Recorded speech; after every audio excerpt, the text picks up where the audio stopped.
Hello, ladies and gentlemen, and welcome to the Backlot 605 podcast. I am one of your hosts. I am Casey Calderman. Join with me, as always, on this show, my co-host, Brian Minson. How's it going today? It is going great, Brian. We are in week number 2 of Spike Lee month here for the month of February. Mm-hmm. As we said last week, this is a brand new journey, and man, I think we threw ourselves into maybe the biggest obstacle yet, a 3.5 hour long epic from Spike Lee. This is Malcolm X that we were talking about this week. We kicked it off last week with Do the Right Thing, but we are jumping into Malcolm X 1992, Spike Lee, Denzel Washington teaming up. And to do so, we're joined this week, first-time guest, Eric Edwards. Welcome Hello. to the show. How are you?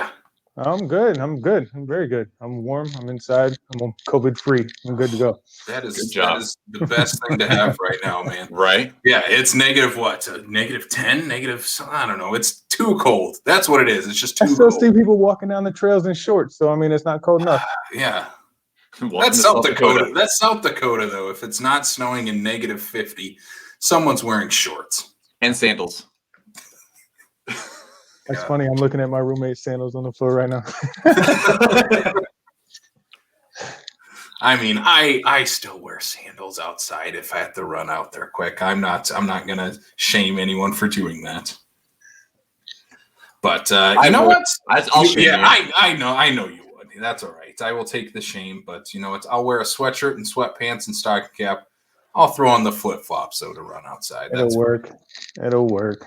All right, but before we jump into Malcolm X, let's start off getting to know Eric a little bit. Eric, you were recommended by a previous guest on the show, Nathan Holtz. First off, how do you know Nathan, and what is it about movies that's kind of wanted to, we reached out to you and wanted, to come on and talk about Malcolm X? If I would have known about this podcast 118 episodes ago, I would have begged someone to have me. I didn't run across any of this until Nate asked me about it. And last episode I watched years. I'm like, this is something these are conversations I have with my friends. I watch a lot of movies. I watch a diverse array of multimedia, let's say it like that. So books, movies, podcasts, pretty much everything that keeps us sane in days of COVID. So, yeah, and as far as Nate, me and Nate have performed stand-up comedy together for, I want to say probably, not together as a group, but like just in the same venues, roughly 6, 7, or 8 years. Mm-hmm. And then, apparently I'm an interesting person, so yeah, to him anyway. And yeah, I am. He said right after, he's like, yeah, if you guys are doing Spike Lee month, you should talk to Eric, see if he wants to come on. And I mean, just Eric, looking at the wall behind you, I am still just like looking at every art piece behind you. I'm like, oh yeah, what's that one? What's that one? Oh, I like that one. I just started getting into anime randomly, and Dragon Ball Z kind of has me right now. It's a little bit over exaggerated, but hey, what isn't? So, yeah. Yeah, so we'll get into more of maybe your history with Spike Lee when we talk Malcolm X and that movie. And before we get into that, let's kind of jump into the box office, the movie news for this week. So the box office, again, some good-looking numbers here, not too many surprises. But first off, we got Denzel's The Little Things at number 1, $2.1 million. We'll talk a little more Denzel in the second half of the show. But Denzel, Rami Malek, Jared Leto, dropping about 50% for week 2, but again, probably to be expected. This is on HBO Max as well as in theaters right now. Still haven't had it. I have not seen it yet. Jared Leto's been getting a lot of award buzz. We're not going to talk Golden Globes or SAG Awards, but he was voted for Best Supporting Actor for both of those. So I think I'm going to have to throw this on. Leto might sneak into the Oscars too, from where that's going. Killer flick too, and that's big right now. So yeah. And it's Denzel. How can you go wrong? Right. I think I might actually try to get this even in tonight or tomorrow or something like that, just because I'm fascinated, especially when the awards and everything like that started popping up. And the fact that you've got, I mean, just looking at us talking about Malcolm X now, I mean, we're talking how many years later and Denzel's still going strong. Mm-hmm. Yeah, he's not going anywhere. Now his son's creeping up too. Like, oh yeah, pass it on. Go ahead, son. Yep. Yeah. And I've heard very mixed things, but I'm like, Denzel's in this. It can't be that bad. Yeah. Right. Yeah. I like any kind of detective movies. So Yeah. I mean, yeah, it's a good. It should be a good one anyway. I haven't seen it, but like you, I'm thinking I might have to jump on it tonight too. Number 2 is kind of the big surprise for this week. Sticking around number 2, not dropping too much from last week. $1.76 million. The Croods in New Age. This movie's been in theaters longer than COVID's been around. How is it possible we're still making these movies? Nick Cage. I had to suffer through the first one because I have a child, so I had to deal with the first one. But man, it's still kids are still being born though, so yeah, that's how they're getting. Nick Cage is just throwing millions over at the theaters just to keep it up in the numbers. Ice Age still a thing. I mean, this is Croods. It seems like what it came off of. It's like it's not an offshoot of it, but it's in the same era. Ray Romano's got to be working somewhere. Where's the Croods and Ice Age crossover? I mean, yeah, Cage and Romano. Give him time. Yeah. Brian, you're acting like Nicolas Cage has millions of dollars to give to the theater. We know he doesn't have millions of dollars. He's giving us spunk. That's what he's for. He's our Loki these days. Yep. Yeah, exactly. He'll find a way, or otherwise he'll print it. Like he's got a movie we're gonna be talking about that I'm super excited about. Yeah, we're going from animated kids movie Nick Cage to later on we'll talk about Nick Cage and I don't even know how to describe it. It looks great. It looks and the perfect vehicle for Nick Cage and a perfect vehicle for Liam Neeson is being a badass old man. The Marksman, number 3, $1 million. Still sticking in that top 3, swapping places with Wonder Woman this week. Again, that old man, you can't keep the old man down. I want to know how many theatrical releases he's going to have during COVID. Considering his kids and wife still getting kidnapped? Are we doing that still? That's probably this is like the equivalent of like taking 49 at this point. Oh, okay. He's almost on John Wick territory then. Okay. Yep. Number 4 is really kind of surprising here for these numbers. I think the Warner Brothers experiment with HBO Max will continue to see how that goes throughout this year. Wonder Woman 1984, just under $1 million. Like I said, swapping places with the Marksman, whereas the Croods is like sticking around that mid $1 million to $2 million mark. Wonder Woman keeps dropping progressively each weekend. Have either of you seen this one? Yeah. I saw it. I saw it on Christmas Day. Unfortunately, I haven't gone through it yet. The Catwoman thing that kind of threw me. I need to watch it. I know I need to watch it. The first one was great, but it seems I don't know. There's things where this one does better than the original, and then there's the original that does some things a lot better than this one. I can't. They still have the thematic the power drums every time she fights. They don't do that anymore. Yeah, it's not even. Yeah, her theme's not even in this one. Okay. Yeah. I think this is like really interesting to look at because Brian, you had said when Wonder Woman left HBO Max, we'd maybe see an uptick in its theatrical numbers. Yeah, and it's actually the reverse, in which is I think I was with you on that, but I think it's really interesting, and I think it's just word of mouth on the movie, and maybe everybody watched it that wanted to see it on HBO Max. Do the DC superhero movies do as well as Marvel movies? Maybe not necessarily on the grand scale. Yeah. They're not crossing that $1 billion, but they're still. It just seems like Wonder Woman's a big name. That's a really low number, right? Yeah. Oh, well, power to the Croods. Yeah. All right, number 5, rounding it out, Monster Hunter, $585,000. This is the movie that won't die. I haven't seen this yet, but I want to. I like what's it, Mila Jovovich? What's her? Jovovich? Yeah. Jovovich, yeah. I like all the Resident Evil movies, and she seems to be really embracing the whole sci-fi thing. So I kind of do want to see this one, but that is really low numbers, right? For a sci-fi driven movie. It's also been out for a while. I think. Granted, it also it also didn't open very well either. Okay. But this, like we've talked about before, this is just her going, you know what? I need something else that's not Resident Evil that I can make a movie with my husband. And I mean, you made Monster Hunter into a movie, so it's a good game. So it's got to work for somebody. I'll check it out though. hopefully my few dollars will help that 585,000. We made it $505. I think for COVID numbers and how long this movie's been out, this isn't not terrible. horrible. And again, I think I would have been more curious if they would have waited till after Wonder Woman came out, where it was originally scheduled, because they moved it up before Wonder Woman. Yep. Are all these movies coming out on HBO Max as well? Like, I mean, are they doing that with everything, or is this, if this was just in the box office, then I mean, that's one way to compete with someone who is, you're fighting with a subscription. Yeah. Well, no, the Croods went straight to premium VOD. They're not. That's not quite out to buy yet. I don't think Marksman is out yet at all. No. Okay. Monster Hunter, I think, is on VOD now, premium VOD. Well, could be, but it had a first theatrical run. Yeah, I think it.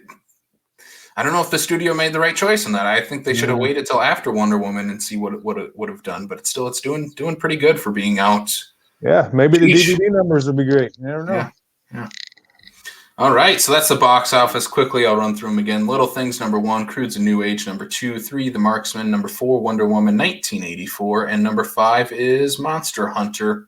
That is the top 5 box office numbers for this week. Let's move on to the news for the week, though. A couple news pieces we do got to talk about this week. Some very interesting ones, some very timely ones as well. A little bit, right? Yeah. First thing that we got going on right now is got Chloe Zhao to write and direct a sci-fi Western Dracula film for Universal, because Universal doesn't know what they're doing with their monsters yet. And I think right now they're just kind of having fun with it. I disagree. Recycling. I disagree with they don't know what I think they know exactly what they're doing now, is that they're not going to ever do this connected stupid universe that they wanted to do. Yeah. Now they're like, we're going to give awesome directors whatever monster they want to do. Like right now they have two Dracula movies in production. Like James Wan is working on a Dracula movie now too for them. And they're having Chloe Zhao do this weird sci-fi futuristic Western Dracula. Sure. Why not? Cool. But we do have Western Dracula, not Western Dracula, but vampire movies do pretty well. What was it? Near Dark is kind of Western-y. You got Bill Paxton cutting people's throats with a spur off of his boot. I don't know what gets more Western than that. I mean, I'm kind of excited. But you said they were trying to make this into one world. Before Lee Winnell did The Invisible Man, the Tom Cruise's The Mummy was supposed to be quote unquote their next attempt to try to do their dark universe, because they had already cast like Johnny Depp as the Invisible Man, Javier Bardem, who the hell was he supposed to be? He was the monster from Frankenstein. Oh, he was supposed to be Frankenstein's monster. He would make a good Frankenstein. Yeah.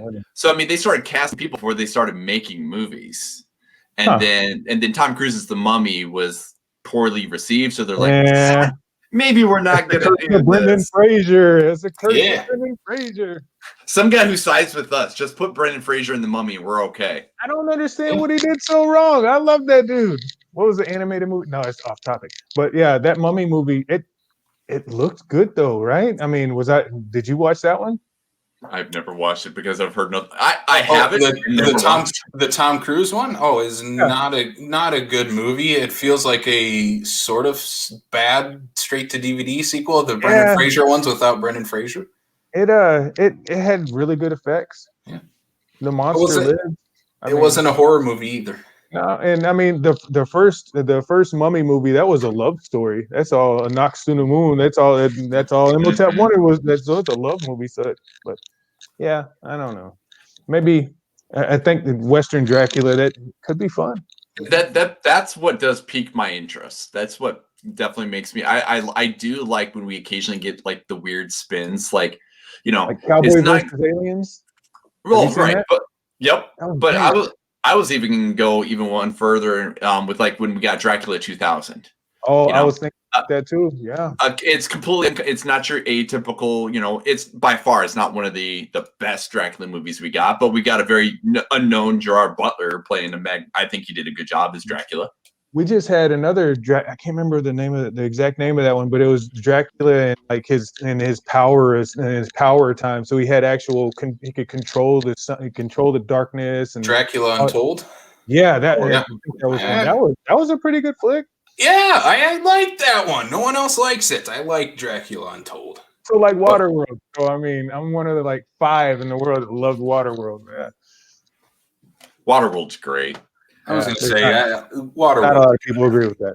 Yeah. Waterworld's got Dennis Hopper. I'm excited for this because Chloe Zhao is like, she's making her name as, this kind of indie director, award darling director. And now she's like, okay, I'm making this, she just did Nomadland with oh my gosh, what's her, Frances McDormand, who will probably get a Best Actress nomination, and Chloe might be up for Best Director for that. And now she's like, all right, what's my next project? Oh, you guys want me to do a weird Dracula movie? Okay.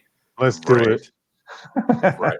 And I agree with you. I do like these big studios that are really starting to tap into some of those indie people who have a little bit more thought on creativity for like your Taika Waititis and stuff like that. I mean, I'm all for giving these little indie people some magnificent budgets and see what they can do with them. Mm-hmm. Now let's stick them on Creature from the Black Lagoon so we can get another one of those going. And maybe even do it in 3D. That would be awesome too. Oh, there you go.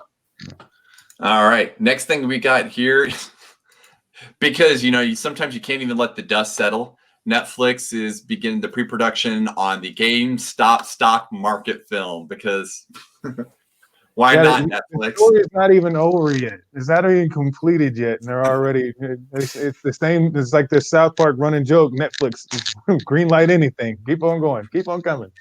At this time, though, they can, at least, you hand it off to the writer. The writer's just like, if this thing is writing itself, all I just have to do is figure out how to format it into film.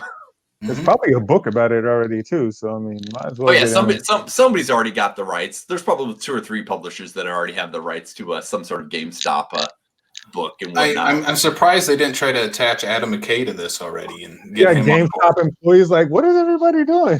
Why are you buying stock in this? It could be amusing, but yeah, it's sad. I will say that the Twitter post that I saw from the Blockbuster account was like, okay, Reddit, do your thing. Give me my Blockbuster movie too, I guess. So I don't know. I'm curious to see how this goes and whatnot. If they're already in pre-production, this will probably be something they would have ready by the end of the year. You're absolutely right. Like, this is still going on right now. We'll probably have a finished movie and ready for them to start streaming by the end of the year before this, right when this is all done, they'll be like, here's the release date. Mm-hmm. I wonder who the next Carol Baskins is going to be, though. I mean, this is coming out on Netflix, and Tiger King was so big. So I mean, who's gonna be the Carol Baskins out of this story? The guy in his basement that got everybody on Wall Street Bets to hedge their money. Whose idea was this? Yeah, I'm not really interested in a feature film. I would like to see the documentary version of this. I think that's far more interesting. I don't care about Netflix's golden boy, who's in every Netflix movie, I guess, is attached to star in this. Who's Noah Centineo. He's also attached to play He-Man, I guess. They already have a cast and everything? Yeah. That is insane. The kid that's attached to play He-Man is supposed to be in this, I guess. It's from the director of Zero Dark 30 and The Hurt Locker. So, I mean, they got a good writer attached. I mean, that's good. But again, this is like, let's wait for the dust settle. Maybe in a few years we can do the Adam McKay version of this. But right now it's like, maybe do the documentary. We'll probably still get that in a few years. Yeah. So, but that's all we really, the only other thing I could say that I would maybe even just bring up is the fact that, you didn't have it in here, whatever, but is the passing of Christopher Plummer, one of the greatest actors, I say. Oh, that plus yesterday, here a couple of days ago, yeah. Mm-hmm. So it's unfortunate, but when you're 91, it's also kind of half expected. But yeah, he had a good long life in Hollywood. I'm sure he's. Well, there. I mean, look at. I mean, we just had him a couple years ago in Knives Out. I mean, we were talking about a guy's career that spanned twice as long as I've been alive. It feels like. Yeah, it's Sad to see the good ones go. Yep. This is a case where I wish they would have recast Kevin Spacey in this role instead. I saw a Twitter post where somebody put a thing up there. Another instance of which Christopher Plummer took the spot of Kevin Spacey. It's a joke. Is he off the hook now? Because I know this is off topic, but his accuser came out and said that maybe that's off topic, way too far. Did his accuser come out and say that he didn't do anything wrong? He's off the hook, or is he still blacklisted? I don't know. I haven't heard, and that doesn't sound like something that Anthony. I personally myself not knowing, but that seems like something Anthony Rapp probably just wouldn't be like. You know what? On second thought, I was wrong. And Kevin Spacey's gone off the deep end in his actual life since then too. He's making all these weird videos, and I just don't saw know what he's doing. Gary Busey has a pet judge show. You said gone off the deep end. That's the only reason I thought about that. Like his teeth are like a prominent figure in the show. Oh, yeah, but Gary Busey lives off the fact that everybody knows he's insane. He also had like a head injury, so he might actually be.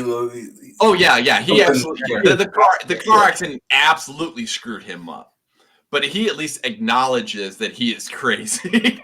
I love Gary Busey. That's what makes Gary Busey amazing. He's a pet judge, and he makes like the case was something about how they were going to bury their cat, cremation or actual burying, or a ceremony. It's amazing the things these stars. He used to be an A-list star, and now he's a pet judge.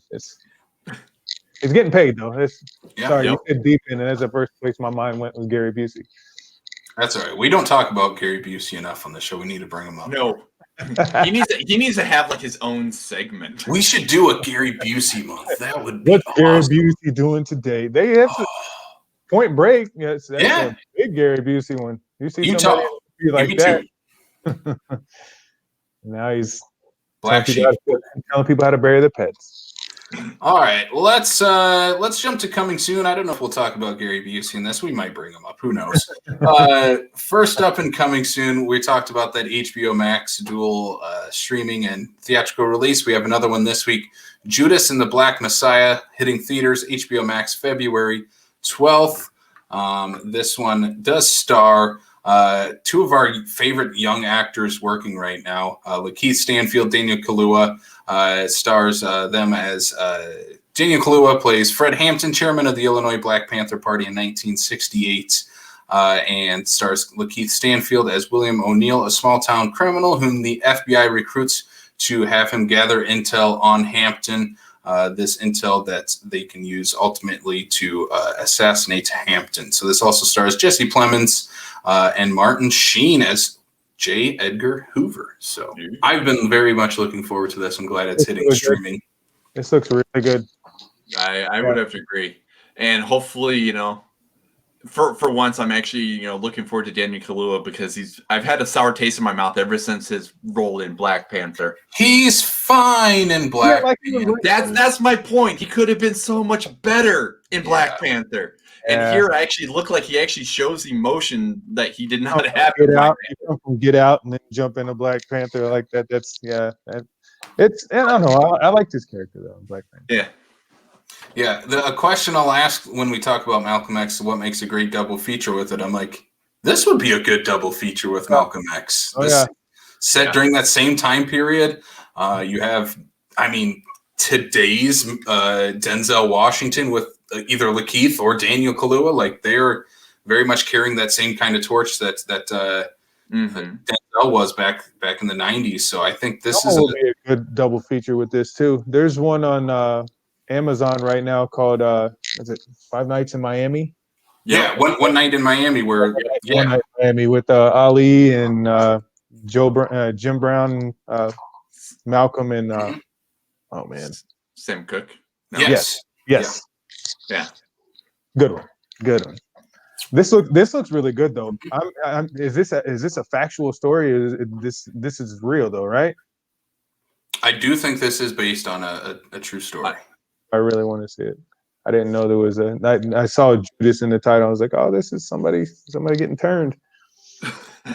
Yeah. I remember seeing this trailer in the theater. I'm like, yeah, like that's one I'm looking forward to. And it again got delayed because of COVID, like many movies. I'm glad that at least Warner Brothers like we're still gonna get our movies out this year. We're not gonna our writers are at home working. We got a lot of Yeah. stuff for you, kind of thing. That's one thing that does excite me with the downfall of COVID is we should get a lot of material in the theaters that should blow us away. There's probably got enough stuff written in the last year that's probably going to pump stuff into movies for the next 10 to 15 years, I think. Avatar 2 somewhere in the atmosphere. Come on, man. I need supposedly that's in post. It's been in post for a decade, right? I've been waiting for a very long time to see what's up with the Na'vi. Let's go. All right, let's go to what's next. Saint Maud, the A24 horror movie, not getting a theatrical release, at least for most places. This is heading to Epix on February 12th. One that was supposed to come out in Easter 2020 was one of those first movies to get pushed back last year.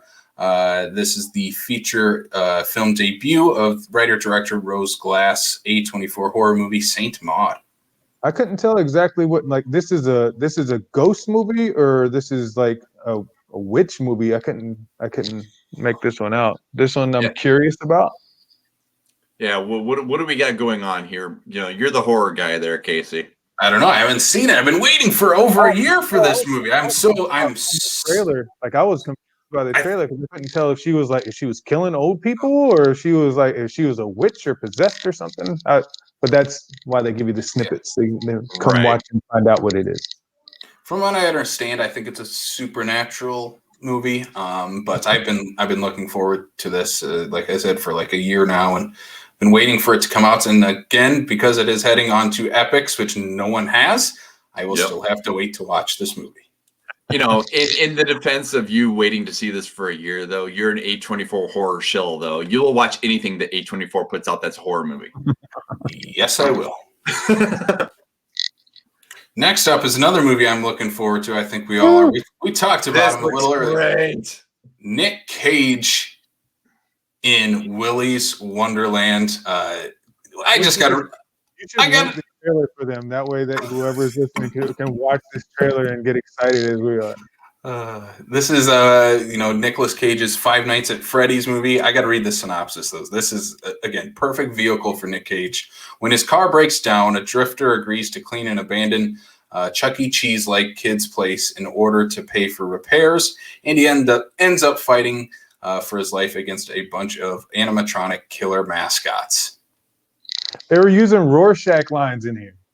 He's not trapped in here with them. They're trapped in here with him. That came from somewhere else. But it's a great line. It's a great line. Yep. And it shows him killing like a Chuck E. Cheese figures with broom handles. I mean, he's dancing in it. He's got the cool scruff. And I'm pretty sure that car was a Maserati or something high end. I'm curious who he is in the movie anyway. I'm looking forward to this, especially after having not too long ago watched Mom and Dad. Yeah, I still need to see Mandy, but so far, like these weird off the cuff weird things that Nick Cage has been putting out, I've just been saying, like, just start shoveling them in my mouth. Especially also the Netflix special that he did with the swear words. I realize he's just hosting and he's not going full Nick Cage, but it's still so. I love this route Nick Cage is going. Like people know he's weird. People know he's off the rails. He's like, you know what? Let's just crank it to 11. He's our next Gary Busey, I think. Without I think he's finding kind of his second wave in Hollywood in a way. He's getting into these niche, weird genre movies and going in like a perfect genre for him to go to Nick Cage 11 in every performance. Like Mandy is incredible, and if I can see Mandy style Nick Cage fighting a bunch of animatronic Chuck E. Cheese mascots, hell yes. Right. Great. I mean, once he hit Ghost Rider, he was like, "Oh, this is where they want me. They want me really weird and sci-fi horror-y." He's like, "Yes, this is exactly where we want you, Nick. Stay right here." Are we all in agreement? Ghost Rider is a fun movie. I loved it. Yes, I loved it. I'm a fan of the character myself. I'm a little bit of a comic book nerd, so I enjoy the character myself. And Nick Cage being Nick Cage. I'll put it in a little bit of the middle only because I know that Nick Cage is a super comic book nerd, and I think he could have convinced Hollywood to make a better movie. Because if you're gonna name your kid Kal-El and name yourself after Luke Cage, then there's a precedence that you need to stand by, and that's where I think that Ghost Rider is a little bit like further down the notches a little bit. I got to see a motorcycle with flaming wheels drive up the side of a skyscraper. I was satisfied at that. I was really happy. Nicolas Cage peed fire, so I think we all win. Next up, we have a couple of classic films returning to theaters. We'll kind of run through all these really quick here. First up is Disney's 2-week run. They just got done finishing up with Remember the Titans. Now we have Hidden Figures heading to theaters 2 weeks, February 12th through the 25th. Great movie. I think this would be a good run for them and whatnot, especially considering that we're doing it in February, and it's a good solid film. Mm-hmm. It's a really good movie. I have this on DVD, Blu-ray. What's a DVD? An ancient device we used to watch movies on, children. Next up, we got Pretty in Pink. Again, this is a 2-night only screening here, February 12th and 14th, part of Fathom Events. Is this an anniversary thing that Fathom is doing? I'm just trying to figure out now and why. I mean, other than Pretty Pink. 30 you can put on. Just saying, Pretty in Pink has nothing to do with Black History Month. I know that doesn't have anything to do with this. I'm just saying, Ducky sucks. It might be the most opposite of Black History Month, putting a John Hughes movie in. I just think it's funny that the course of the show so far has been not. I guess Nick Cage ain't really, but Ducky sucks. I think that's the reason why this one stands out. It's a 35th anniversary of this one, so okay, yeah, I'll give it to them. Also part of, I believe, releasing this in February, part of Black History Month, is Ray. 1 night only, February 13th. That's in town? It is. It's going to be at the Cinemark theaters. I think both are back to full-time schedules. I haven't been to the Cinemark since August, I think. I see cars there every now and then, but I always assume it's like a haunted ship. Like, I don't know what's going on in there. They tell me I'm not supposed to go in there. One day I'll be able to check it out. No, but I tell people now, it's like, if you want to go to the theater, now's the time to go to the theater, because I think the bathrooms smell the best now than they ever have. No one's there. I mean, it's a good idea. I've been saying this since we've gone back. I mean, I've gone back to the theater pretty much throughout the year. I've not felt safer anywhere else than inside the movie theater. I feel super That's usually what you want when you walk in anyway. You turn that corner after you got your popcorn and you want no one to be in there with you. I mean, the whole screen to yourself makes you feel like a man of riches, great riches. Finally, we'll wrap it up. Sioux Falls Local State Theater playing some rom-coms, because I guess it is Valentine's Day weekend coming up. That could be why they're playing Pretty in Pink. I don't know. Are they playing or are they performing? State Theater? Playing. They play. Yep. Still good flicks. Yep. They got Sleepless in Seattle, Moonstruck, Notting Hill, and Guess Who's Coming to Dinner. Notting Hill is my guilty pleasure. I can't get away from it. I will say, out of all those, Notting Hill's the only one I've actually seen. Julia Roberts. You got Sharon Moonstruck, though. That's a great one, too. Mm-hmm. And you can't go wrong with Tom Hanks. Meg Ryan. I haven't seen any of these movies, and I'm unfortunately out of town, so I won't be able to watch any of them. I think this is a great... Again, this is a perfect, you're just going to throw everything at the wall for Valentine's Day weekend. Just do rom-coms or romantic movies. I think that's... Guess Who's Coming to Dinner? Is that the original with Sidney Poitier, or is this... Okay, I didn't know if this is the Bernie Mac one. I haven't seen... I've seen the Bernie Mac one, but... Yeah. I picture the stuff the state's been bringing in. I'm like, they probably bring in Sidney Poitier before they bring in Bernie Mac. That's Ashton Kutcher in that one, right? Yeah. Yeah. Guess Who? It's just called Guess Who's Coming, right? Yeah, it's just Guess Who. Guess Who. Yeah. Not a great flick, but I should check this one out. I love Bernie Mac, though. So All right, that's all we got for Coming Soon. If you want to check out more Coming Soon, check out Coming Soon on backlot605.com. We have a full article up there, plenty of more movies to check out over this upcoming weekend, over Valentine's Day weekend. If you do want to, choose to stay at home, there is plenty more to watch. I mean, I think a perfect Valentine's Day weekend movie is going to be Willy's Wonderland. If I were to throw one out there, that's a perfect one to watch. Zombieland, that's a good one. All right, so that's it for what we got for Coming Soon and for the news and for box office. So, guys, should we jump into the main topic then? Let's go for it.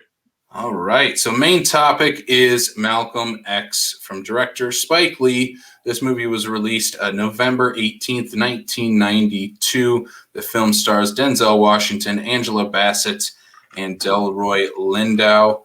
Guys, Malcolm X, I'm going to throw it off to our guest first. Eric, can you kind of give us maybe a history of maybe you with this film, or maybe if you have a history with Spike, what's your history with this film and Spike Lee? I've been watching Spike Lee movies for quite a while. I mean, ever since I was old enough to be able to pick them for myself. But I've been not exactly a history nerd. I can't quote exact dates. I don't have the memory like that. But Malcolm X has been one of my favorite. It's been one of my favorite subjects to learn about, just because of coming up. We had a lot of similar nicknames. We have similar paths. I used to get into trouble in a lot of the same way that he used to, and then had a changing of the way I changed the way I look at people because of learning about Malcolm X, because of the way that he changed about looking at people. At first, he was really pro-black and he didn't want help from anybody. There's an actual line in the movie where a young lady at college university approaches him and says, "What can a young white woman like me that is not racist do to help your movement?" And he looks her dead in her face and says, "Nothing." Mm-hmm. And then he goes to Africa and gets to see white people and black people coming together and realizing, hey, this is all one big organism. We're supposed to be working together. And he tries to come back and push that message. And I think that's ultimately what got him killed. But I've been into this guy for a long time. Like I said, I don't know exact birth dates or anything like that, but a lot of his story, his dad died in a very tragic way, possibly killed by the Ku Klux Klan. And then he rose to be one of our greatest leaders, and actually an exact opposite of what we had in Martin Luther King, where Martin was saying, or Dr. King was saying, hey, let's do this peacefully. And Malcolm's like, no, we tried that. And you got to try both things. Sorry, I rambled there. Go right ahead. No, that's good. I think we're going to go to you, I think, for a lot of this, because this was a first-time watch for both myself and Brian. Long enough for you? Yep. Was that long enough? I didn't. Yeah. I'm going to start right there, because I didn't feel this runtime at all. This movie really breezed by for me. I think it flowed by. It's 3.5 hours long. I didn't feel that at all. It was adapted from this book. It's the autobiography of Malcolm X, and as he told it to Alex Haley, and Spike tried to stay in from. The only other thing, and this has nothing to do with the classes of movies, the only other thing that I've seen reproduced on a film as well as this autobiography was by Spike Lee, was Harry Potter. And again, it's not the same thing. It's just the stories stick to the same, and the characters are all pretty much as they are in the character. Like, I mean, his buddy that used to conk his hair, if you don't know what that is, that's when they were putting lye in his hair at the beginning to make it straight, because and back then, black folks thought that straight hair meant because you looked whiter, then you were more acceptable in public. Right. And them burning his scalp with that because they ran out of water, that's a real thing that happened. And I love little stuff like that about historical figures, little things that you're like, oh, it was tragic how you died, but that was funny. Right. Not the death, but yeah. For me, the first time watching this literally has been within the last 24 hours, half of it yesterday, half of it today, which exactly where I happened to break it seemed to work, because it almost felt like the first half, second half of the movie almost is, you almost think it's almost two different kinds of movies that are wrapped in the same person. So, the only reason why I know it felt like 3 hours and 22 minutes is just because of having to break it up like I did, just because of my schedule. I think very good, solid performances. It was a very interesting watch, just because I'll be the first to admit, there's a lot of history that I don't know. And there's, for the sake of this film, I couldn't even tell you what is artistic license from Spike Lee, how much is true to accurate events, stuff like that. But it's still an amazing watch to try to just get an idea of who this person really was. He was between. I think the only way Spike could have got this any better is if he got to sit down with Malcolm himself. Mm-hmm. But this, I powered through this. I hadn't watched it in a very long time until getting ready to do this, and I powered through it. My kid wasn't here; she wouldn't give me that much time. But yeah, it. Like you said, it does. You don't feel the time, and just why I tend to like to try to watch the first half of it more, just because I like it. It has a lighter feel to it. Like you get to see who he was as a person before he got so serious, but you also get to notice why he got so serious. And just the inclusions of we never realize what it takes to put together all the things. Like you said, it seems like watching two different movies, because it is literally two different people. Just what he went through in life, and then his transformation. I mean, if you look at it, really, it's three different versions, because in the end, it's him accepting everybody rather than just Black people.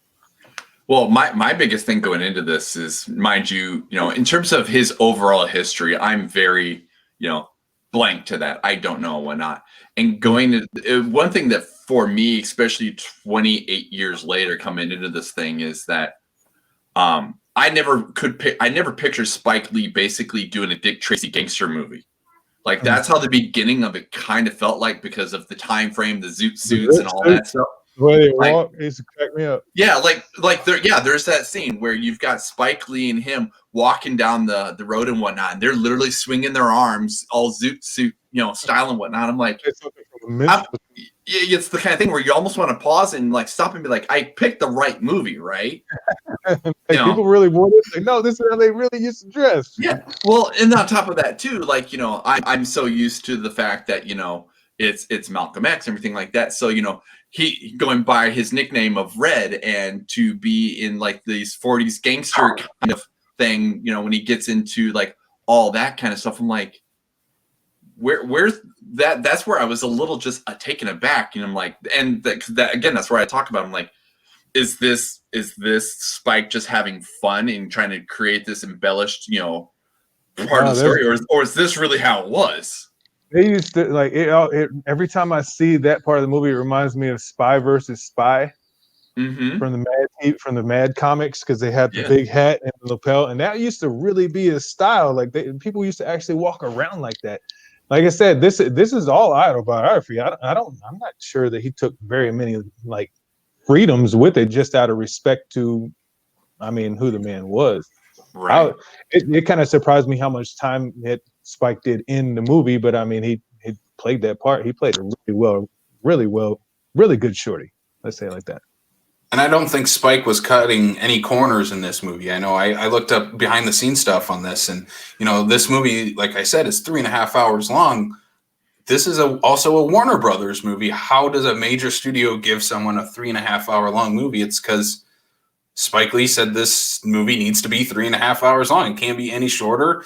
This is the runtime of my movie. It can't be any different than that. And at first, Warner Brothers is like, no, we'll give you maybe 2.5. You're not getting 3.5 hour, runtime for your movie. But as we see, and I think as the reception as the movie came out was, no, this movie did need to be 3.5 hours long. And I agree. I didn't feel the runtime, but like we said, this movie does feel like three movies in one. And I feel all three need to be presented, need to be told to understand the entire complexity of an entire man's life. We are literally going through the entire life of Malcolm, and I think that every ounce of this movie is needed. I think every scene is needed in this movie, and I think Spike again does an incredible job of playing his friend in this movie. I was not fully expecting Spike to show up in his movies, because I know nothing of him before we jumped into this, but now I'm going back through his filmography, and he's like,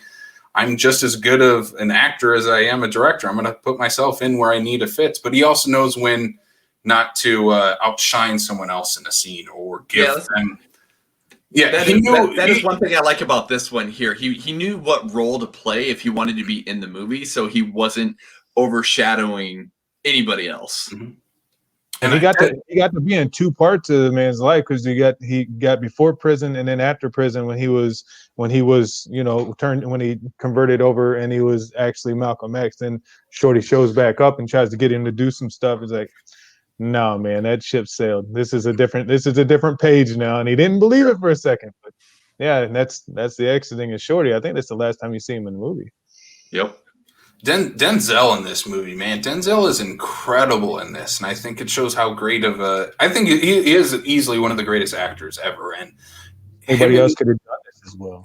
Yeah, no one could have done it. I do think of, like, when you think of those early '90s, you're absolutely correct. I don't think you could. I don't think anybody else would have been able to make this movie. Yeah. And then I'm trying to think of who in that time frame, there was big name in that time frame that they would actually give to this role to that could carry that. Because I can't think of any African American actors that are that strong. I'm not talking about like just popularity, but I mean with that kind of charisma to carry that over on the screen, be able to actually embody that character, because he did really, really well.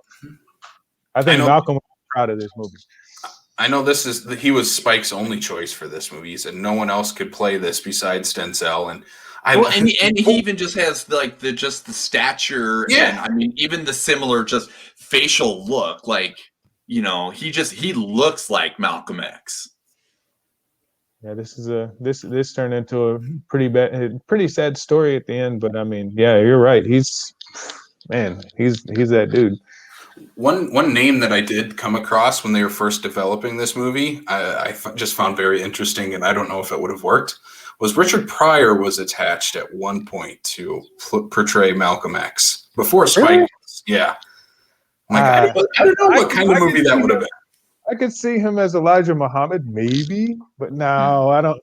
That'd be weird, right? Yeah. You know, I don't know, because I mean he started to get a lot more serious towards the end of his career and his life and whatnot. So I mean, it could have been something that he might have pulled off. I mean, it could have been a redefining career move if he would have been able to do this too. That would be. I'm trying to picture that. I'm trying to picture Richard Pryor as Malcolm X. Yeah. That's why I was excited to do this show. I knew there'd be something in here that I was like, I didn't know that. that's crazy. Richard Pryor. I will say one thing that I did enjoy about this, and something I've started to pick up now that we've started getting more into Spike's movies and whatnot, is the littering of, you know, recognizable faces that, you know, they'll be in there, but they're not in there for very long, whatever. I can't think of the guy's name, but even like the one or two scenes, the guy that plays Smiley and Do the Right Thing, you know, showing up and whatnot. Just all these little people. I mean, even Delroy Leonard, he doesn't have a huge role in it and whatnot, but I mean, a very defining role that we get throughout the movie and whatnot. One of the ones that he's only in there for 2 or 3 scenes, and what just threw me off here, and just to look it up, just because this movie is 28 years old, is seeing Christopher Plummer, like, and a guy who's as English as he is, you know, just playing a priest for, you know, the couple of little bits he has, and even to the point where I'm like, was that? No, that can't. Really, it was. Yeah, it was. Like, I don't know if I would have ever pictured, I mean, even the small bit role that he was in, like, to see Christopher Plummer doing Spike Lee. And this is one of those, in doing some behind the scenes looking on this is one of Spike's, like, he's like, everything before this was building up to Malcolm X. Everything my actors, my team did, we were all building towards this. This was a passion project he always wanted to do. Him and Ernest Dickerson, who did all his cinematography for a majority of his movies, incredible cinematographer, and they went to NYU together. And one thing they always talked about between the two of them is, like, if we can ever do one movie together, our dream project is doing a Malcolm X biopic. And they never thought that would happen. And then it comes across Spike's desk one day. He figures out that they're working on a Malcolm X movie, and he basically tells Warner Brothers, I'm the only guy that can do this. I'm the only one that can do it. No one else can do this.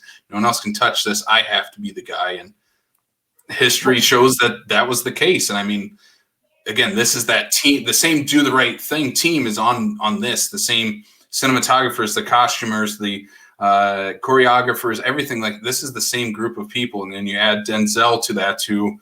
As far as the acting category, you can't get any better than Denzel. That I think it just elevates this entire team up, adding Denzel to that group. I mean, even Giancarlo Esposito is in the end of this movie, who I did not expect to be in it, who shows up at the end, and he's incredible in this. And I didn't realize how many people were actually in this. Like, there's a Right. lot of you're right there, because I mean, Muhammad it's Ali was in this. I don't remember seeing Muhammad Ali. Michael Imperioli.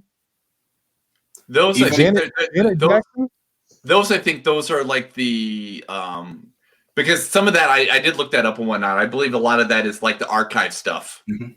Oh, okay. I was gonna say, because John David Washington, his son was in this. Yeah.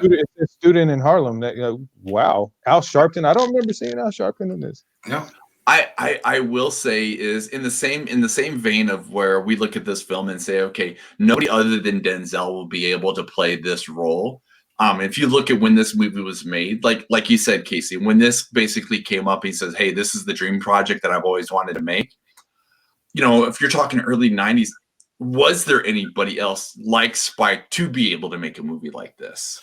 Well, I mean, there was names thrown out. I think Scorsese was thrown out there. Oh my gosh, I am drawing on blank on his name. But like, say, again, it's not to take anything away from Scorsese. I mean, he's obviously a phenomenal actor or director, but to kind of get that look, that vision, it has to come from the right kind of person, and we would have gotten a completely different movie if it would have been Scorsese. You don't have the old white Italian dude make a Malcolm X movie. You're right. It's about perspective, and you have a different perspective. It's like the we versus them thing, without trying to be competitive. Like, hey, this, and like if you're telling something about your side, let's say racially your side, then your perspective is going to be a little different than someone who grew up adoring Malcolm X. Like, this is somebody, like you said, this is a passion project. So Spike grew up, and I mean, I love this man. This man helped, it's just the way you look at things. So you're right. It's a perspective thing. So Martin Scorsese, I love The Godfather. And maybe Malcolm X wouldn't be the best. I'm trying to think though, director-wise. But Oliver Stone was thrown out there too. He had just come off JFK, which the footage of JFK in this movie is from Oliver Stone's JFK, which I find very fascinating. Spike reached out to Oliver Stone and said, "Can I use your footage from your movie as for my JFK stuff in Malcolm X?" And sure enough, that's how that happened. But I think it would have been fine. As for an old white guy making this movie, Oliver Stone, just from his political stance on how he makes his movies, might be like the only closest thing, maybe. I agree. Oliver Stone has. Have either of you read People's History of the United States? It's a Howard Zinn book. Mm-mm. Well, it's basically the stories that they didn't tell you in school, like historical stories that maybe your government. I'm not trying to be a conspiracy nut, but things that make that didn't happen. That didn't happen. Things that you maybe shouldn't know. Oliver Stone has the same kind of book. I have it in the room. I can't remember the exact name of it, but as far as being a history buff and trying to keep things, hey, this is how it happened. Oliver Stone, if you were gonna go to somebody other than Spike, I think that's the only other choice, really. Yeah, I would agree. But I also think too, like if this movie, when it was made and whatnot, if I don't think they would have, even if it gave the exact same amazing performances, I don't think you would have gotten the same results if they would have been like, oh, it's directed by this white guy. No, I think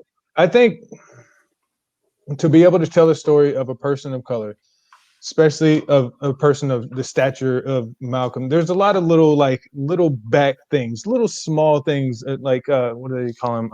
Like minute details about somebody's personality that you share with somebody that you feel close to. And I mean, I think Spike would have taken the time to get into those little things, that like the little meaty bits of somebody's personality, where another director may have just stuck to just, hey, well, this is what happened, like I said. So just trying to make it relatable. Like, hey, this is a person. This is how he evolved. This is who he was. Yep. And it's just easy. I feel like it's easier to tell that if it's somebody that you have fully embraced.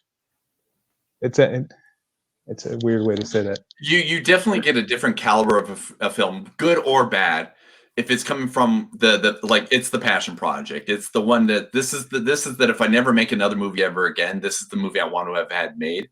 And the good and the bad, those are still at least movies I can appreciate and adore for the fact that, you know, there's heart and soul in it. It's not just a paycheck kind of film, which you can definitely see that in this. And I'm not saying that only black people can make black people movies. And just, it seems like every time that if there's a Caucasian director that tries to, or a white director that tries to take on one of these projects, they get hate from so many different directions for being disingenuous anyway. Mm-hmm. So why not just let the people who are already I mean, like Black Panther, that was a black director, right? Yeah, that's Coogler. And I mean, it was spectacular. Not that a white director couldn't have taken it on, but you're taking on a culture. You're not taking on, but you're trying to figure out a way to show off a culture. And I feel like it's easier if you're sometimes in the culture. But like I said, it's not that white folks can't make black folk movies. I don't want to sound like I'm biased.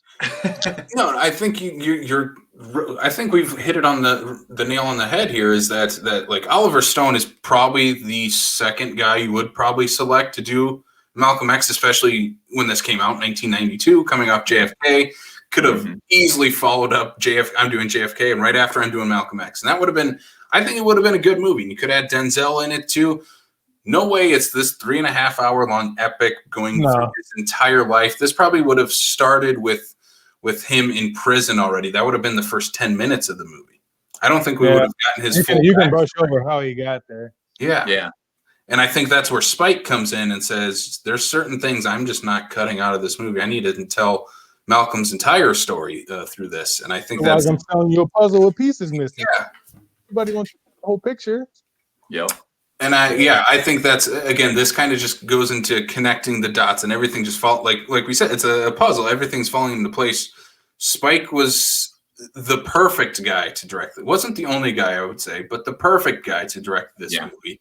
Denzel is the perfect guy to play Malcolm X. I think those are just perfect situations that fall into movie magic that make something like Malcolm X an absolute classic and a brilliant movie. And I think one of the things I do want to touch on is, you know, we talked about a little bit about the history of this movie and how in historical context, for me growing up, we touched on Malcolm X. His name would come up always alongside Dr. Martin Luther King, but we never touched on Malcolm X, his life, his beliefs, what he was preaching, what he was doing during this time.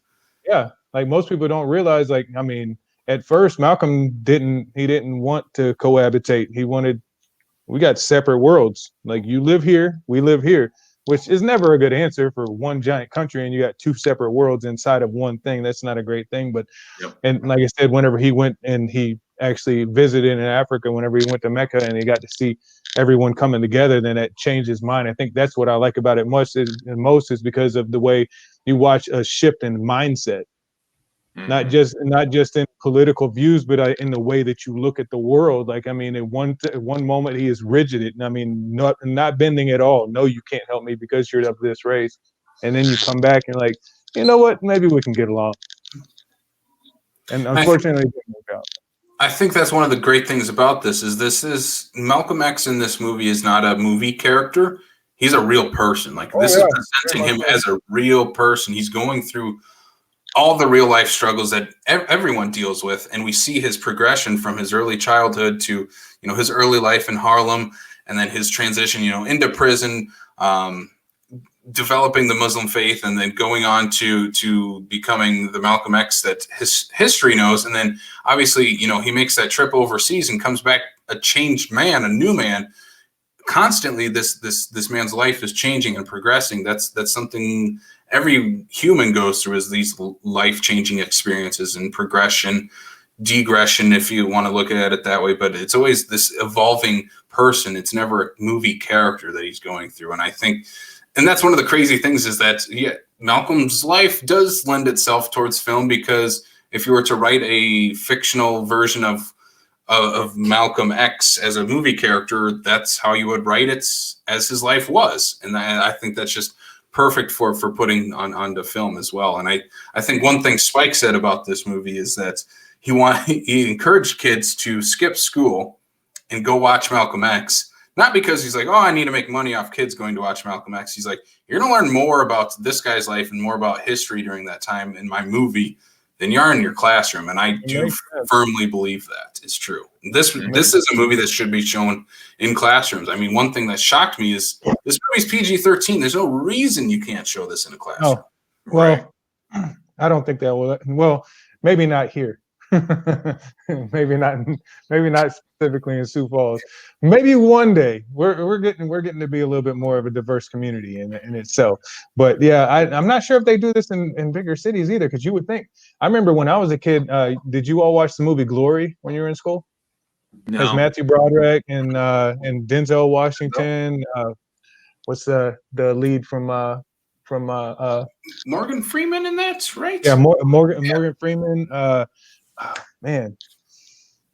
But like we watched like Glory and we watched The Patriot, and I'm like, those are good movies. And I mean, The Patriot in school? Yeah, we watched Mel Gibson's The Patriot. What? not my school. That's from Iowa over there. Wow. Okay. Yeah. And I mean, we watched Pursuit of Happiness. We watched in some classes too, and I could see that for like film class or something like that, art appreciation, that kind of thing. Mm-hmm. Yeah, these are all in. The Patriot was in a history class. We were talking about the Revolutionary War. Especially during Black History Month. Like, I mean, you have a lot of movies like this now. You have Selma, Malcolm X, the Butler. I still haven't watched that one. It has Oprah Winfrey in it. I probably should have watched it already. And I think some more of these. They said we were just talked about that one night in Miami. I would say there's no reason you can't show Get Out in a school either. It's in high school. You have to be. You're gonna show this to elementary kids. Is that why we don't have any Black friends? Oh, wow! No, that was I like that movie. We're gonna get off on a tangent on that one. That's all right. But I think that is something that you can't like. I mean, film is maybe the easiest way to reach a young mind. Is that even more so than a textbook or doing a slideshow or something. I think film is a great way to reach people. I love reading, but for some reason, not a lot. Well, Barnes and Noble does very well, so somebody likes reading. But it seems like the youth tends to like taking their information through video format. And like you said, this is pretty much like three different books about the same person. Yeah, they should be watching it in school. I believe they should be watching. Like, what day was it that they had off? There was a holiday. I think they get Veterans Day off of school. I was like, why would you get that off? You should be in school learning about that. And there's Martin Luther King Day. They get off from school now. Like that's a national. It's a recognized holiday. But shouldn't you be in school learning about him then? That's a better way to celebrate a person's life. Watch all day long be nothing but that, and then throw in some other. If you're gonna have the shortest month in the year be Black History Month, let's throw as many of these movies in as you can, and then that's a bonus for all the kids because they just got to watch movies all day. Right. Few quizzes here and there, little popcorn.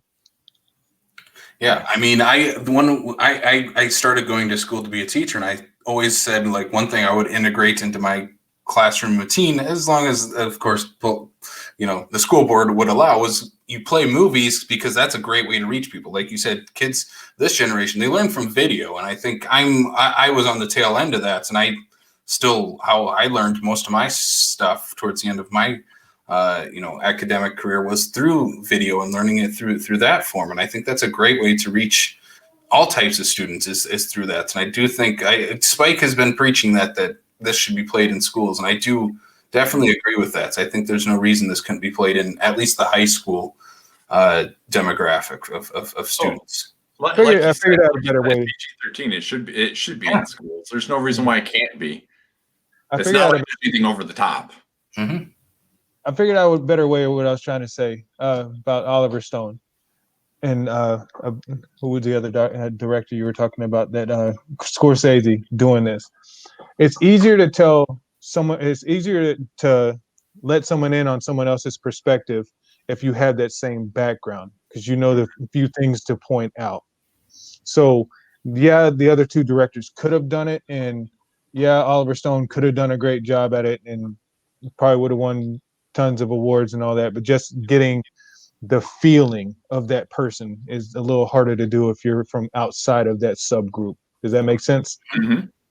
Okay, I'll quit drumming on that. I just didn't want to sound like I was coming off as I was like anti-white people doing black stuff. Like, no. I think we should be a diverse. No, I think you make perfect sense. I mean, just not to get off topic and whatnot, but if you're talking about like, say, Crouching Tiger, Hidden Dragon kind of stuff, like a primarily Asian, story, a Mulan or whatever the case is, it's probably best to come from somebody that is of that background.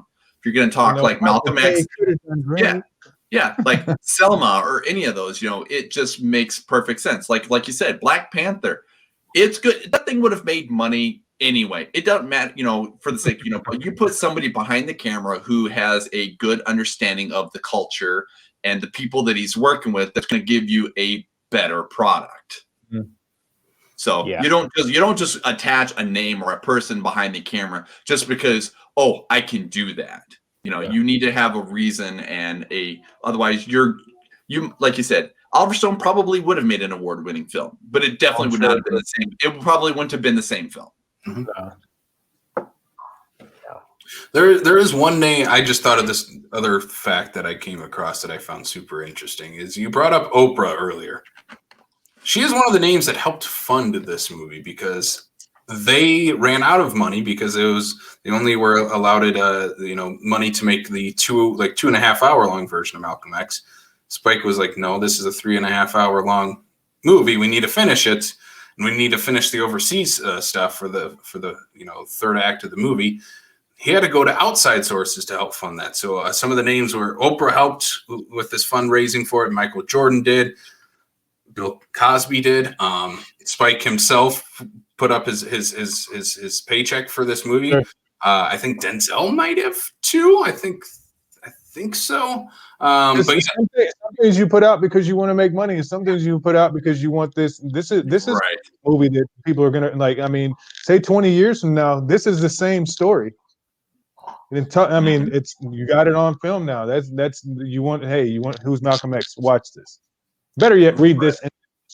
It's the best way to do it. Well, even now we're what 30 years removed from this movie, just about 29 years.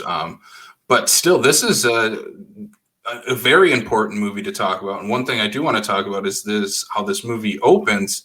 Like Spike, he likes to bring in real life footage, and we saw that throughout the movie. Different people's interactions with the real life Malcolm and showing real life footage of Dr. Martin Luther King. But this movie opens with we're in 1992. This is a few months removed from the Rodney King incident, the LA riots. That's something Spike introduces into his movies, his real life events like this. And that's how this movie opens.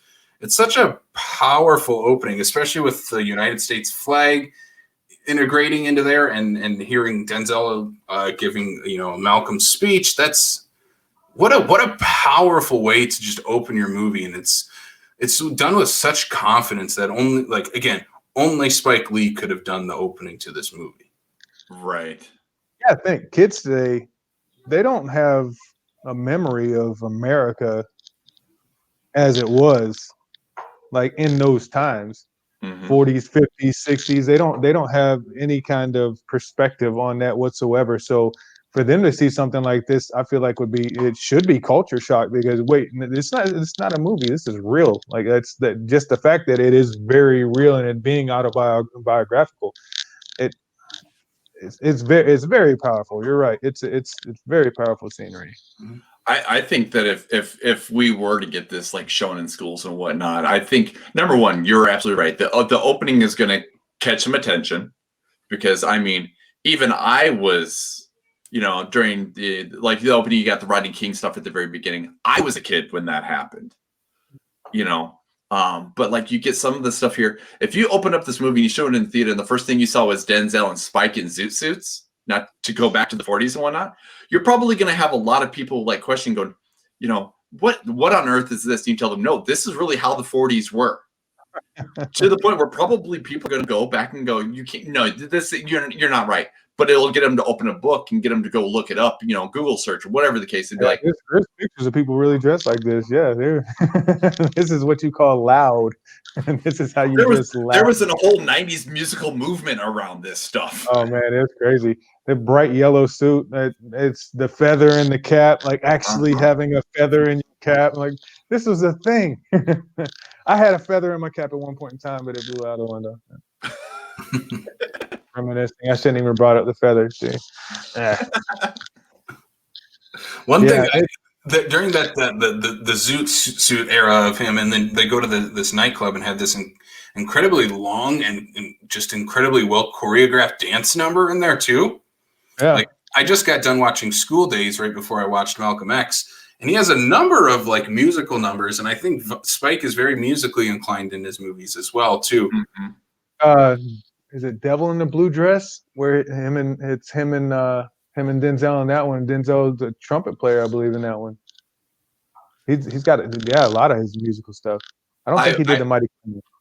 I will say that, obviously it's been very much being able to tell between stuff that I know in the past that I haven't even watched yet and whatnot, is that Spike is very musically inclined in kind of incorporating that kind of stuff within his films and movie and whatnot.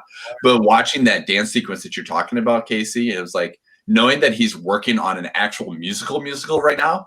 I was like, all right, I'm more sold now than I was before. But before I thought Spike Lee and, yes, like Fight the Power, like Public Enemy, He Got Game, like he has incorporation of music within his film. But once I saw that dance sequence, I'm like, okay, now I'm more sold on the fact that he'll actually be able to pull off an actual musical.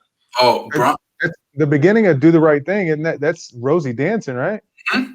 Yeah, but that's literally just her dancing to music, though, as opposed to like when I think of musical, I think of like your West Side Story, like your actual characters are actually performing the music.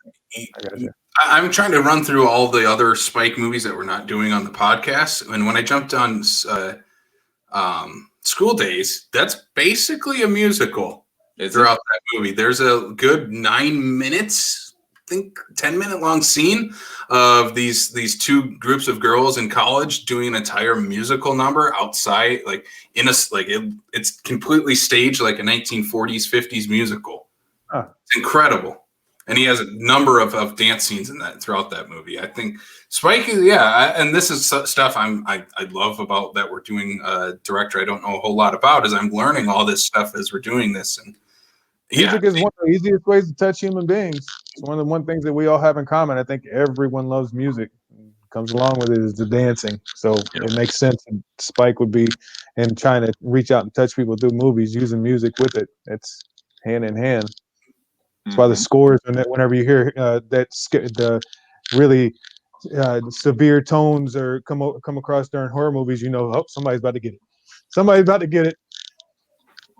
Love it. You say that, and I immediately just thought of, in the same vein of like Jordan Peele doing Get Out, I want to see Spike Lee's horror movie now. Oh, I believe if he hadn't thought of it, it's got to be coming. You'd think it would be coming. I think he has one. I'm pretty sure I'll look it up here. Now you got me curious. Right. I know it's a remake of Ganja and Hess. I don't know if he goes too much into the horror of it. The Sweet Blood of Jesus, 2014.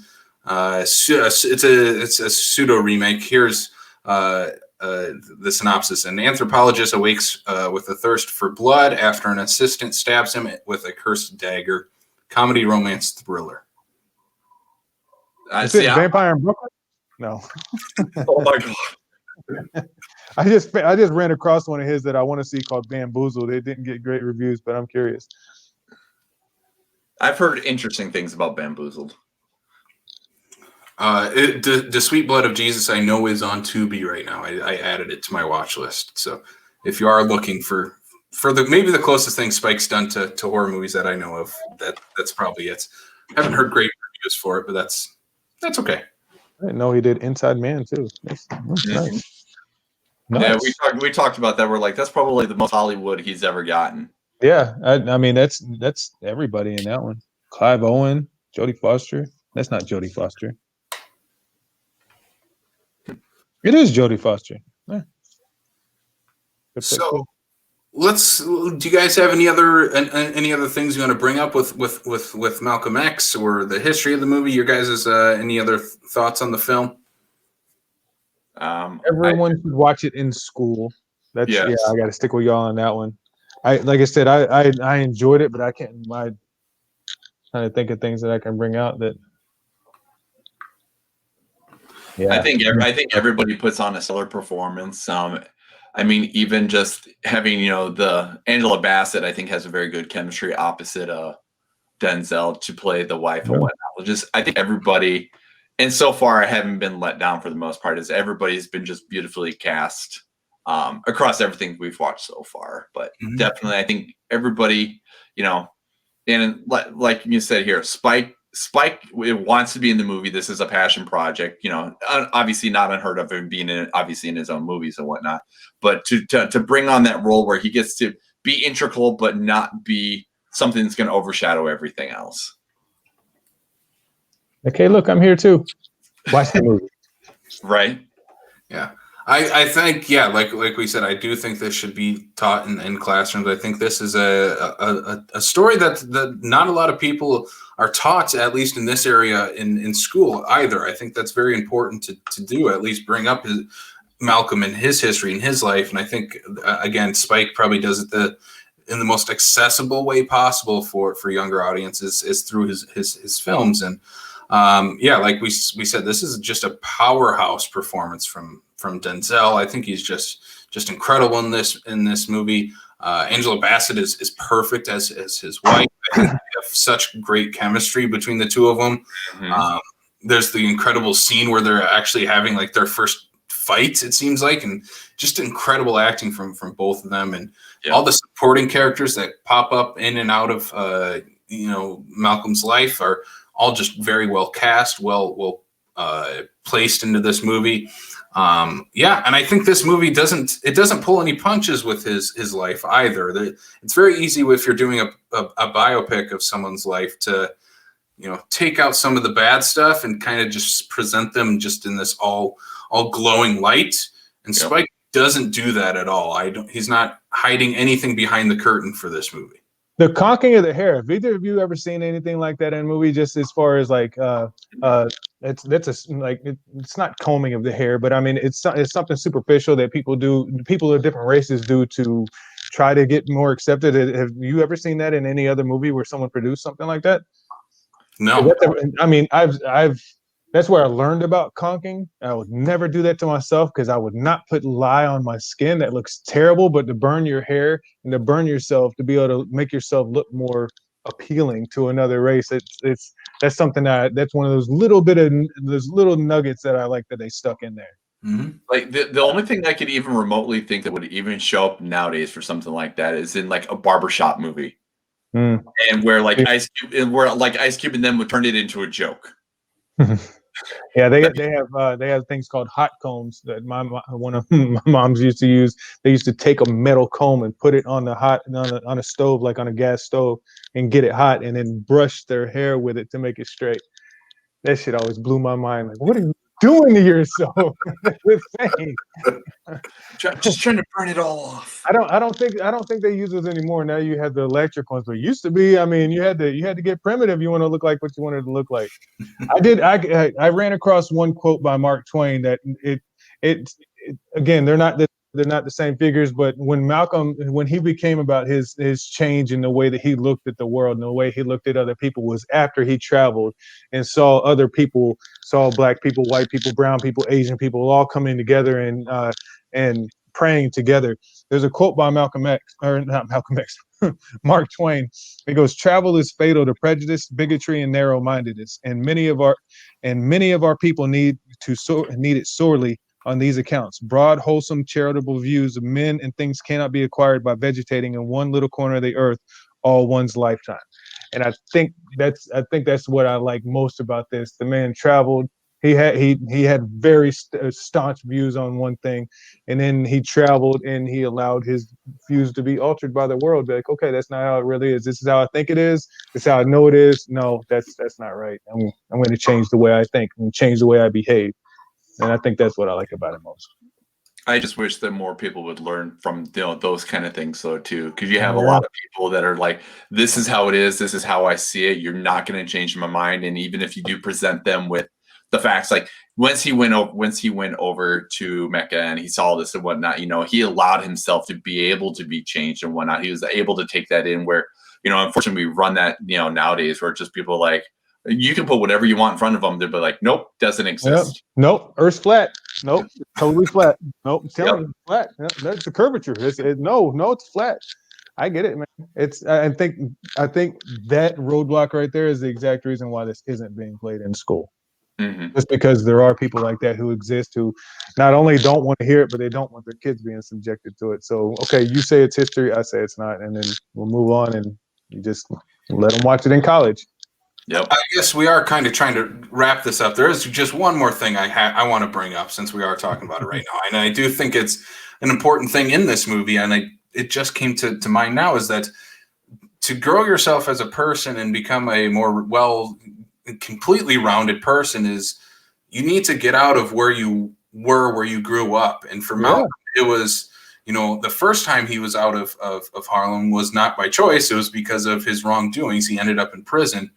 But then when he ends up, overseas, that's by his own choice. That's his own doing to explore the world, to learn more about what he believes, what his beliefs are, his political beliefs, his religious beliefs, who he is as a person. That was something he was trying to explore and further himself on. And I think that is something that should also be taken away from this movie, is that explore the world, move different places, live different places. You can, end up back in where you grew up and finish your life there. But it's like, it's very important to explore the world. And I mean, just on like a personal thing, is like I grew up in a small town of 2,000 people, very all like-minded people, very small town. Everybody knows everybody. And when I moved to Sioux Falls, Sioux Falls isn't huge, but it's a very, very different city than of 2,000 people.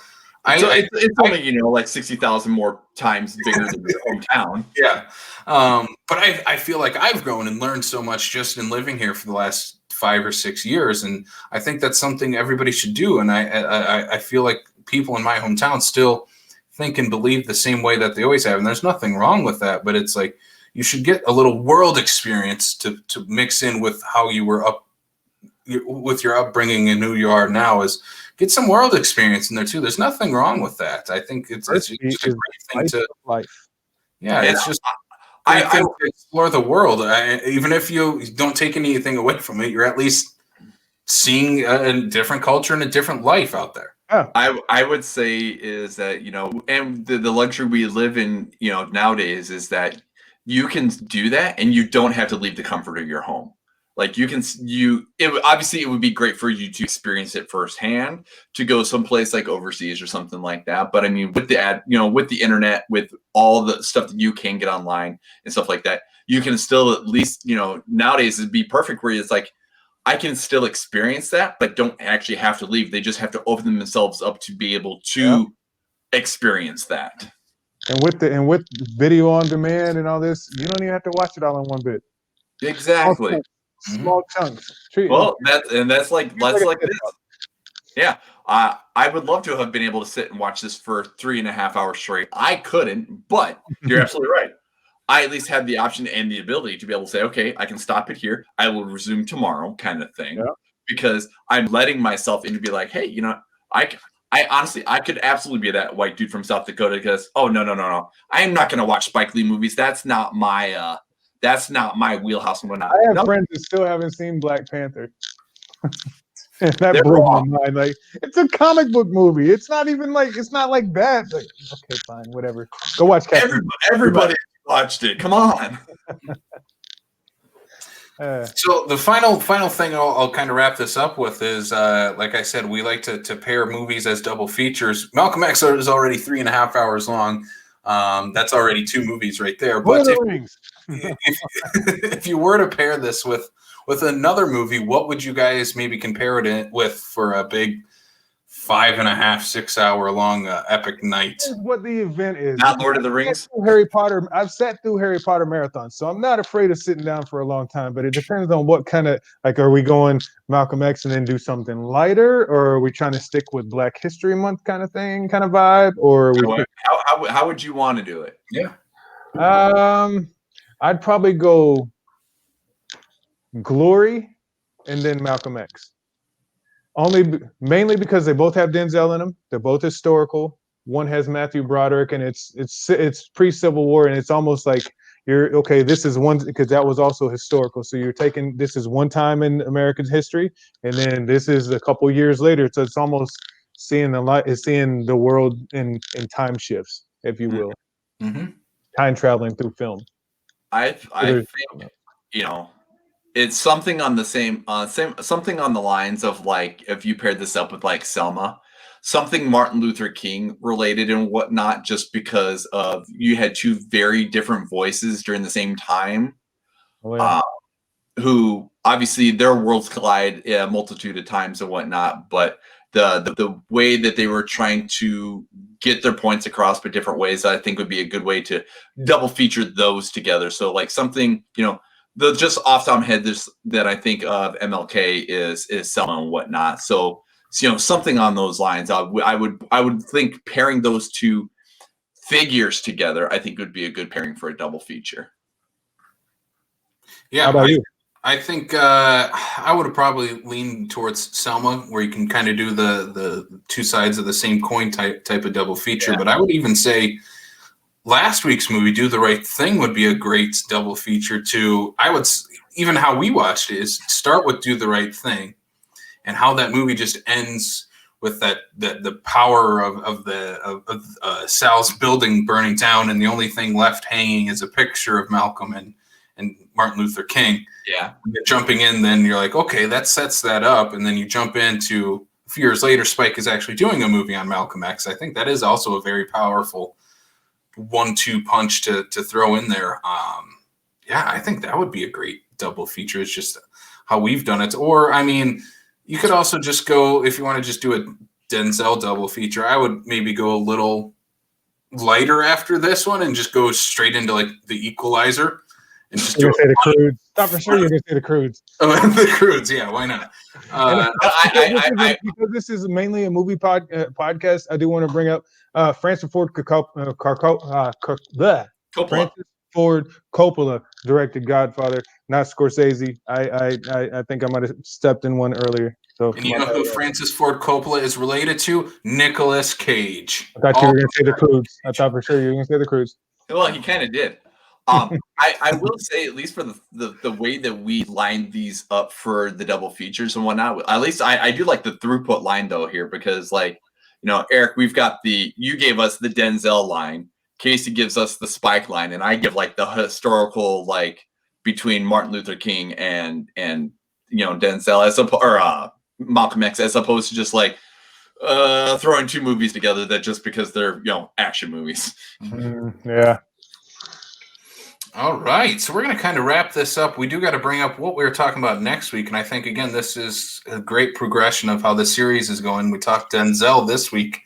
We're going to talk his son next week, John David Washington, teaming up with Spike Lee for Black Klansman next week, so be on the lookout for that. Really good flick. Very excited for it. Eric, are you a fan of Black Klansman? I did like that one. What's the white fella? Adam Driver? Yeah, I like a lot of his work, and he did a really good job playing a backwoods country boy in this one. And I don't know, just watching Denzel's son do a white voice on the phone always cracks me up. It's something about it. It's just watching black folks do white voices yes. I know it's not exactly the same thing, but I will certainly say that's one of the things I found absolutely amusing about Sorry to Bother You.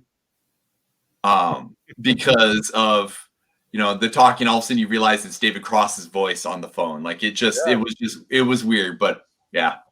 I worked it's the last little thing. I worked as a phone collector for a company in town, and I got called a white dick on the phone one night, and I was like, do I do the voice? Am I doing that voice?